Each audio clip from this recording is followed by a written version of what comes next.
महाराष्ट्र राज्य परीक्षा परिषदेच्या वतीने टी-ई-टी परीक्षा सध्या बघा घेण्यात आली होती.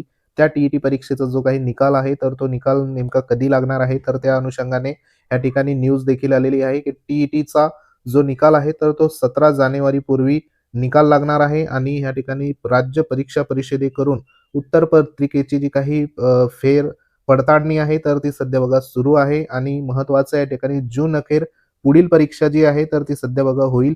त्या अनुषंगाने ह्या ठिकाणी जे काही सकाळ वृत्त सेवा आहे त्याच्यामध्ये बघा इथं न्यूज आलेली आहे. त्याच्यात महत्त्वाचं जे काही अध्यक्ष महोदय आहे महाराष्ट्र राज्य परीक्षा परिषद, तर त्यांचं देखील एक स्टेटमेंट आहे, की टी-ई-टी परीक्षेचा जो काही निकाल आहे, तर तो पुढील 8 दिवसात जाहीर करण्याचे नियोजन आहे. उत्तर सूचीवर प्राप्त 5,000 हरकती निकाली काढून आता उत्तरपत्रिका पडताळणी अंतिम टप्प्यात आहे.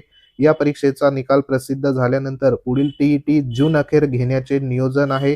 ही परीक्षा शिक्षक देखील देऊ शकतात. म्हणजे पुढील जी काही परीक्षा आहे, तर ती परीक्षा सध्या टी-ई-टी परीक्षा जून अखेरपर्यंत सध्या बघा घेण्याचं नियोजन आहे. अशा पद्धतीचं या ठिकाणी अध्यक्ष जे महाराष्ट्र राज्य परीक्षा परिषदेच्या वतीने इथं जी काही माहिती आहे, तर ती माहिती सध्या इथं देण्यात आलेली आहे. तर नक्कीच बघा टी-ई-टी संदर्भात ज्यांचा स्कोर आला असेल, ते नक्कीच या ठिकाणी पात्र होतील.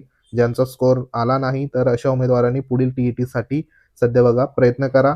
तर ही एक महत्त्वाची माहिती होती. ह्या संदर्भात काही तुमचे कमेंट असतील तर कमेंट बॉक्समध्ये कमेंट करा. वेळोवेळी आपल्या चॅनलला भेट देत राहा. तर भेटू आपण पुढच्या महत्त्वाच्या अपडेटमध्ये. तोपर्यंत जय हिंद, वंदे मातरम.